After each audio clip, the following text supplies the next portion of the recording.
नमस्कार, હું આદર્શ છું. વેલકમ ટુ આદર્શ એજ્યુકેશન સોસાયટી.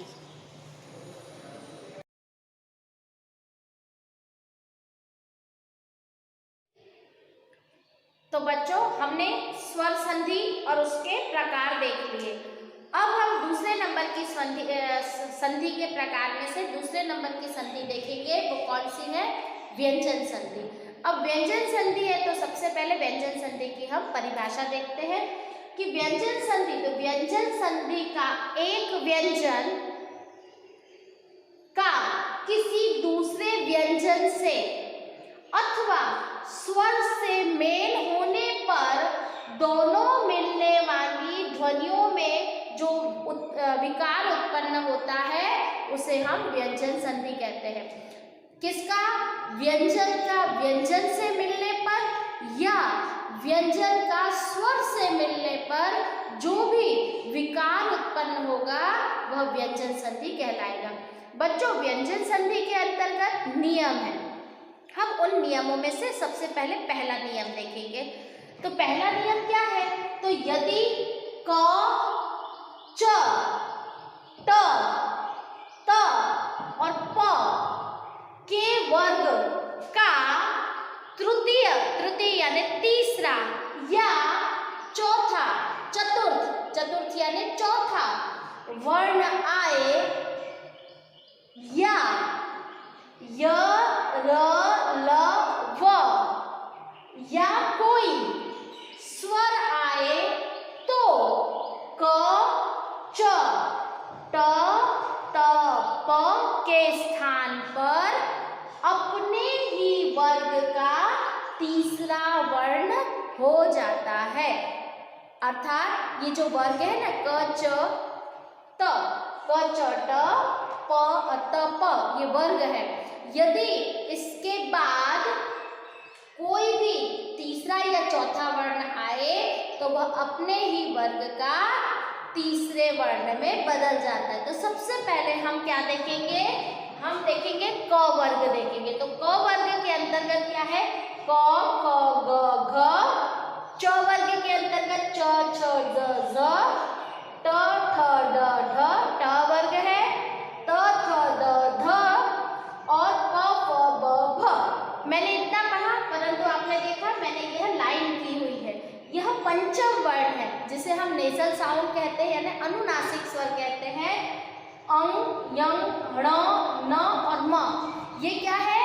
पंचम स्वर है और पंचम स्वर है वो आधे भी लिखे जाते हैं. ओके, अब हमने ये पहला नियम क्या देखा कि क, च, ट, त, प वर्ग का तीसरा वर्ण आता है और यह चौथा वर्ण, और यदि य, र, ल, व या कोई स्वर आए तो यह वर्ग है अपने ही स्थान पर अपने ही वर्ग के तीसरे वर्ण में बदल जाते हैं. तो अब देखो क वर्ग है. अब इसका उदाहरण देखते हैं. दिक प्लस अंत. तो अब हमने देखा यहाँ पर क वर्ग का व्यंजन आया, उसके बाद कोई दूसरा स्वर आया तो अ आया, तो ये अपने ही स्थान के तीसरे वर्ण में अर्थात ग में परिवर्तित हो गया. क्या हो गया? ग में बदल गया. अब देखिए दूसरा उदाहरण देखते हैं. च वर्ग में अच प्लस अंत. तो च व्यंजन है, उसके पीछे स्वर जुड़ा तो ये अपने ही उसके में तीसरे वर्ण में बदल जाता. किसमें? अजंत बन जाएगा. उसी तरह ट वर्ग का देखते हैं. षट प्लस अंग, तो यहाँ पर स्वर जुड़ा तो क्या? षडंग. तो यह ट वर्ग है अपने ही तीसरे वर्ण में परिवर्तित हो गया या तीसरा वर्ण हो जाता है. अब है त वर्ग देखते हैं. तो त में क्या है? सत प्लस वाणी, तो क्या होगा? सदवाणी. तो त है उसके पीछे आ जुड़ा, वा, तो आ जुड़ा तो क्या हो जाएगा? यह द तीसरे वर्ग में उसका हम वर्ण रख देंगे. तो स, त की जगह हम क्या कर देंगे? सद कर देंगे. उसी तरह प वर्ग है तो अप प्लस इज, तो अब्ज बन जाएगा. तो यहाँ पर ये तीसरा वर्ण क्या है? ब है, उसमें वह बदल जाएगा। तो पहला हमने नियम देखा कि यदि क च ट त प वर्ग के बाद य र ल व आए या कोई स्वर आता है तो वह अपने ही तीसरे वर्ण में उसका में बदल जाता है या उसका तीसरा वर्ण लिखा जाता है। अब हम नियम नंबर 2 देखते हैं। यदि क च ट त प के बाद यदि न या म आए, न क्या है, न या म आए तो क च ट त प अपने ही वर्ग के पंचम वर्ण में बदल जाता है। पंचम वर्ण यानी नेजल साउंड अनुनासिक स्वर में, जैसे वाक प्लस मय, तो यहाँ का क आया और उसके बाद क्या आया, म आया, तो अब यह अपने पंचम वर्ण में बदल जाएगा। तो क्या लिखेंगे, वाग्मय, वांगमय, अंग आ गया तो वाग्मय। ओके, अब त है तो सत धन नारी, तो अब देखो त है, त वर्ग के इसमें अंत में क्या आया, न आया, तो वो किसमें, अपने ही वर्ग के पंचम वर्ण में बदल जाएगा। तो त वर्ग का पंचम वर्ण क्या है, न है, तो क्या आ जाएगा, सन्नारी। उसी तरह प वर्ग में उसके बाद म आता, अप उसके बाद म आता है, तो वो अपने ही वर्ग के किसमें, पंचम वर्ण, प वर्ग का पंचम वर्ण क्या है, म है, तो उसमें बन जाएगा तो अम्मय, क्या बन जाएगा। तो दूसरा नियम क्या है, क च ट त प के बाद यदि न और य म आता है, न या म व्यंजन आता है, तो क च ट त प अपने ही वर्ग के पंचम वर्ण में बदल जाता है। तो हमने यहाँ पर पंचम वर्ण देखा, म आया तो अंग आ गया और न आया तो पंचम वर्ग न लिखकर हमने उसे बदल दिया। ठीक है, अब बच्चों हम नियम नंबर 3 देखेंगे। कौन सा है नियम 3, यदि म के बाद स्पर्श व्यंजन वर्ण आए तो म का अनुस्वार या बाद वाले वर्ण का पंचम वर्ण हो जाता है। ओके, यानी पंचम यानी पांचवा वर्ण है उसे हम लिखते हैं। अब देखो हम उदाहरण देखेंगे, उदाहरण से आपको ज्यादा समझ में आएगा। अब देखो हमने उदाहरण लिखा है, सम प्लस गम, गम स्पर्श व्यंजन आया, तो अब हम इसको कैसे लिखेंगे, अनुस्वार, अनुस्वार यानी स के ऊपर अनुस्वार लगाएंगे तो क्या हो जाएगा, संगम।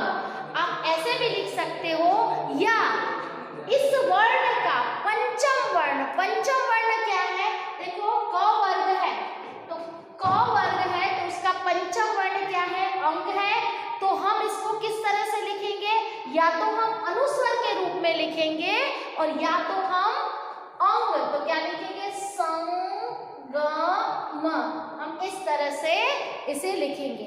ओके, अब हम दूसरा उदाहरण देखते हैं, पम प्लस चम, पम प्लस चम, तो क्या लिखेंगे, पंचम, तो अनुस्वर आ गया पंचमा।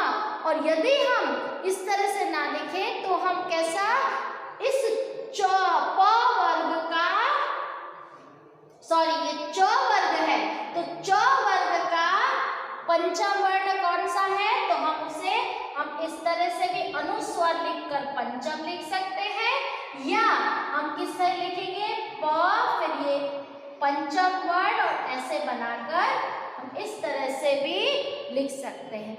ओके, उसके बाद देखो अहम और कार, अहंकार आया तो हमने क्या लिख दिया, अहंकार यानी अनुस्वर लगा दिया, और यदि अनुस्वर नहीं लगाया तो क का पंचम वर्ण कौन सा है, अंग, तो हम क्या लिखेंगे, अहंकार। इस तरह से हम अहंकार लिख देंगे। तो यह नियम नंबर 3 हमने देखा। ओके, इतना समझ में आया। अब हम नियम नंबर 4 देखते हैं, व्यंजन संधि का। नियम नंबर 4 कौन सा है, जैसे यदि त द के बाद ल रहे तो त द ल में बदल जाते हैं और न के बाद यदि ल रहे तो न है अनुनासिक के बाद के साथ ल हो जाता है। इतना समझ में आया? त और द के बाद यदि ल रहे तो त और द है वो ल में बदल जाते हैं और यदि न के बाद ल रहे तो न है वो अनुनासिक हो जाता है और साथ में ल लग जाता है। अब जैसे उदाहरण देखते हैं, जैसे यहाँ पर है त है तो त है तो विद्युत, तो यहाँ पर द है, ओके, त और द के बाद यदि त है यहाँ पर और उसके बाद क्या आया? ल आया, ओके, तो ये जो त है वो ल में बदल जाएगा, तो हम क्या लिखेंगे? विद्युत लेखा, ओके। उसके बाद यहाँ पर तद है तो द के बाद ल आया, तो ये जो द है वो किसमें? ल में बदल जाएगा, तो क्या लिखेंगे? तल्लीन। अब आपने देखा बच्चों यहाँ पर द है, वो द को मैंने हलंत लगाया है नीचे, अर्थात इसमें स्वर मिला हुआ नहीं है, तो ये द है वो आधा लिखा है, तो आपको जब भी ल में उसको बदलोगे तो यहाँ पर ल है वो आधे ल में परिवर्तित हो जाएगा। उसके बाद देखो उद, तो द है तो द के बाद ल आया, उदलास, तो क्या हो जाएगा? उल्लास। उसी तरह न है तो न में न के बाद यदि ल रहे तो क्या हो जाएगा? न है अनुनासिक में बदल जाएगा और ल हो जाएगा। तो जैसे महान, तो महान के बाद ल आया, न के बाद यहाँ पर ल आया, तो ये न है किसमें? अनुनासिक में, तो कैसे बनाया जाएगा? म हा और लास, तो लास, तो यह जो न है वो अनुनासिक में बदल गया और ल हो जाता है।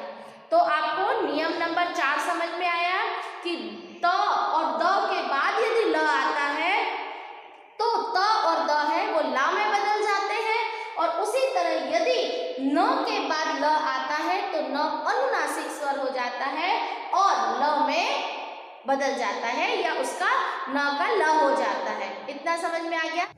अब बच्चों हम नियम नंबर 5 देखते हैं। तो नियम नंबर 5 में क्या है? आपको मैं नियम बता रही हूँ परंतु हम उदाहरण में ज़्यादा अच्छी तरीके से समझ सकेंगे। सकार और त वर्ग का शकार, देखो स यानी सरौते का श और श यानी शलजम का श, तो सकार और त वर्ग का शकार और च वर्ग के योग में शकार होता है और च वर्ग का शकार श यानी षटकोण का और ट वर्ग के योग में शकार का ट हो वर्ग हो जाएगा, ओके। तो अब आपको ट वर्ग हो जाएगा।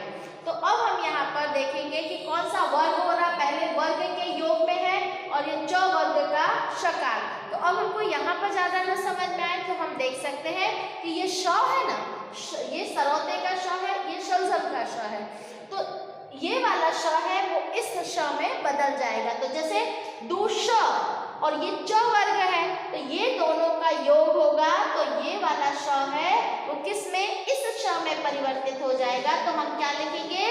दूष चरित्र। अब आपने देखा ये स है वो हलंत लगा हुआ है, अर्थात ये आधा स है, तो जब हम इस श का उपयोग करेंगे तो यहाँ पर क्या है? वो श है, हम आधा ही लिखेंगे। तो इसका और इसके मिलन से ये वाला श बन जाएगा। कौन सा श बन जाएगा? ये वाला। तो हम क्या लेंगे? दुष् प्लस चरित्र, तो क्या होंगे? दुष्चरित्र। तो वो श है वो शलजम में बदल जाएगा। उसी तरह दुष प्लस शासन, तो क्या हो जाएगा? ये स और ये श वर्ग है, श और शकार, तो ये दुष् शासन हो जाएगा, ओके। अब ये त है, त वो ज में परिवर्तित हो जाएगा। कौन सा है? त है वो किस में परिवर्तन हो जाएगा? उसका ज में। तो जैसे जगत, तो जगत, तो उसके बाद क्या आ जाएगा? जननी। तो ये ज है ना, ये त है वो किस में परिवर्तन हो जाएगा? ज। तो कैसे लिखेंगे? ज ग जननी, ओके। तो यहाँ पर हमने क्या लिखा? आधा ज का उपयोग किया। उसी तरह ये त है वो ज में परिवर्तित हो जाएगा तो वृहद, तो जन, तो क्या है वृहजन। ओके, उसी तरह ये त है वो ट में बदल जाएगा, किसमें, ट में बदल जाएगा, वृहद टीका, तो क्या क्या वृहद टीका। उसी तरह ये श है, शलजम का नहीं है ये, औसरते का भी नहीं, ये क्या है षटकोण का श है, तो श है वो त में बदल जाएगा, कैसे, आक्रोश, आक्रोश, तो और यहाँ के बाद त लिखा है तो हम ये क्या कर लेंगे, इसका ये स है तो आक्रोष्ट, क्या हो जाएगा, आक्रोष्ट में बदल जाएगा। ओके, और यहाँ पर कोश प्लस टी, तो क्या हो जाएगा, ट वर्ग हो जाएगा, पुष्टि। ओके, थोड़ा सा कठिन लग रहा है पर आपको समझ में आ जाएगा, एक या दो बार पढ़ोगे तो। ओके, अब हम छठवां नियम देखेंगे। छठवें नियम में क्या है, ह्स्व, ह्स्व यानी छोटा, ह्स्व स्वर के बाद छ हो तो, छ छतरी का छ हो, ह्स्व यानी छोटा स्वर, जैसे हम ऐसा ई उ ये सब छोटे स्वर कहलाते हैं। यदि कोई छोटा ह्स्व स्वर के बाद यदि छ हो तो छ के पहले च जुड़ जाता है, उसके पहले क्या जुड़ जाएगा, च जुड़ जाएगा, और दीर्घ स्वर के बाद यदि छ हो तो होने पर वह विकल्प से होता है। ओके, अब देखो इसमें क्या होगा, अब ये छ है वह कब ह्स्व स्वर है, तो जैसे यहाँ पर लिखा उद प्लस छिन्न, तो ये जो छ है उसमें छोटे ई की मात्रा लगी है, क्या है, तो ये ह्स्व स्वर है, तो उसके पहले क्या होगा, ह्स्व स्वर के बाद यदि ये छ आता है तो उसका किसमें, च में परिवर्तन हो जाएगा, तो क्या लिखेंगे, उद प्लस छिन्न, तो क्या बन जाएगा, उद छिन्न। ओके, तो ये जो द है वो किसमें, च में बदल जाएगा, क्यों, क्योंकि उसमें क्या लिखा है, ह्स्व स्वर के बाद यदि, ह्स्व के बाद यदि छ है तो उस छ के पहले च जुड़ जाएगा, तो हमने यहाँ पर द के स्थान पर च को जोड़ दिया। ओके, उच्छिन्न। अब उसके बाद देखते हैं, अब देखो मैंने यहाँ उदाहरण लिखा उद प्लस छेद, अब मैंने लिखा उद प्लस छेद, तो यह दीर्घ स्वर है, छ है वो दीर्घ स्वर है, एक ही मात्रा लगी है, बड़े एक ही मात्रा, तो अब क्या हो जाएगा, इसका क्या हो जाएगा, इसके बाद में ये दीर्घ स्वर के बाद, छ के बाद यदि दीर्घ स्वर आए तो किस तरह से जुड़ जाएगा, उद, द की जगह क्या हो जाएगा, च छेद। ओके, क्या हो जाएगा, उच्छेद। उसी तरह यदि छ के ह्स्व स्वर के छ हो तो छ के पहले च जुड़ जाता है ना, ह्स्व स्वर के बाद, ह्स्व स्वर के यहाँ पर हम बाद लिख लेंगे। ओके, ह्स्व स्वर के बाद छ हो तो छ के पहले च जुड़ जाता है, तो अब यहाँ पर ह्स्व स्वर है उसके बाद क्या है, छ है, तो उसके पहले हमें क्या जोड़ना पड़ेगा, छ, च, तो क्या जुड़ जाएगा, परि प्लस छेद है, तो क्या जुड़ जाएगा, परिच्छेद। ओके, इतना समझ में आ गया, थोड़े नियम आपको कठिन लगेंगे परंतु आप उदाहरण को देखोगे तो आपको जल्दी समझ में आएगा। बच्चों, अब नियम नंबर हम 7 अंतिम नियम उसका देखेंगे, किसका, व्यंजन संधि का। ध्यान से देखो, अब उसमें क्या है, यदि वर्गों के, यदि ये जो वर्ग दिए हैं इन वर्गों के अंतिम वर्ण को छोड़कर, अंतिम मतलब नेजल साउंड है, उनको छोड़कर शेष वर्णों के बाद यदि ह आए तो पूर्व वर्ग का चतुर्थ वर्ण हो जाता है और ह के पूर्व वाला वर्ग अपने ही वर्ण के तृतीय वर्ण में बदल जाता है। ओके, अब आपको इसको अच्छे से उदाहरण में समझेंगे। जैसे इसमें क्या है कि यदि वर्गों के अंतिम वर्ण को, तो ये वर्ग है क वर्ग, च वर्ग, ट और ये प वर्ग है। ओके, अब इस प वर्ग के हम अंतिम वर्ण को छोड़ देते हैं। अंतिम यानी जो अनुनासिक वर्ण है उसे हम छोड़ देंगे, यानी पंचम वर्ण को छोड़ दिया, तो ये सारे बाकी शेष वर्ण बचे। अब इस शेष वर्णों है के बाद यदि ह आता है तो ह आता है तो क्या होगा, पूर्व वर्ग का चतुर्थ वर्ण हो जाता है और पूर्व ह के पूर्व वाला वर्ग अपने ही वर्ण के तृतीय वर्ण में बदल जाता है। अब हम यहाँ पर देखेंगे उत धन हार। ओके, अब हमने ये देखा, तो अब देखो ये ह है और यहाँ पर त आया। ओके, तो क्या हुआ, अपने वर्ग का चतुर्थ अक्षर, तो यहाँ पर त है तो त है, त वर्ग का चतुर्थ अक्षर कौन सा है, ध है, और ह के पहले वाला है वो तृतीय वर्ण में बदल जाएगा, तो ये तृतीय वर्ण क्या है, द है। तो अब उत प्लस हार तो क्या हो जाएगा, इसका तृतीय वर्ण है ओ, तो ये द में बदल गया। ओके, तृतीय वर्ण में बदल गया, और ह है वो किस में आ जाएगा, ह आए तो चतुर्थ वर्ण हो जाता है। चतुर्थ वर्ण क्या है, ध है, तो उद्धार आप ऐसे लिख सकते हो, और उद्धार हम इस तरह से लिखेंगे। ह है वो आधा, द है उसे हलंत, क्योंकि यहाँ पर त पर हलंत लगा है तो वह तृतीय वर्ण में बदल गया, तो द में बदल गया, और ह है वो चतुर्थ वर्ण में बदल जाएगा, तो उद्धार हो गया। ओके, अब उसके बाद उसके नीचे वाला उदाहरण देखते हैं, उद प्लस हरण। ओके, तो ये ह आया, तो ह के पूर्व वाला वर्ग है, तो उसके पूर्व वाला वर्ग क्या है, त है, तो त वर्ग का ये द है वैसा ही रहेगा, और क्या हो जाएगा, हरण, तो ह की जगह क्या आ जाएगा, चतुर्थ वर्ण ध आ जाएगा, तो क्या होगा, उदाहरण। ओके, अब उसके बाद है पद प्लस हति, तो द तो ऑलरेडी से है पर इसके पीछे क्या लग जाएगा, ह की जगह क्या हो जाएगा, चतुर्थ वर्ण ध हो जाएगा, तो क्या हो जाएगा, पद्धति। ओके, तो आज हमारी यहाँ पर व्यंजन संधि है वह पूरी हो गई। इसके 7 नियम हैं, सातों नियमों को आप एक बार पढ़ लेना और उसके उदाहरण देखना। हो सकता है नियम पढ़ने से शायद आपको ना समझ में आए, पर आप उदाहरण देखते जाओगे, और साथ में ये क च वर्ग है, क च त प वर्ग है, उसको साथ में रखकर पढ़ोगे तो आपको अच्छे से व्यंजन संधि समझ में आ जाएगी। Okay, thank you for joining us.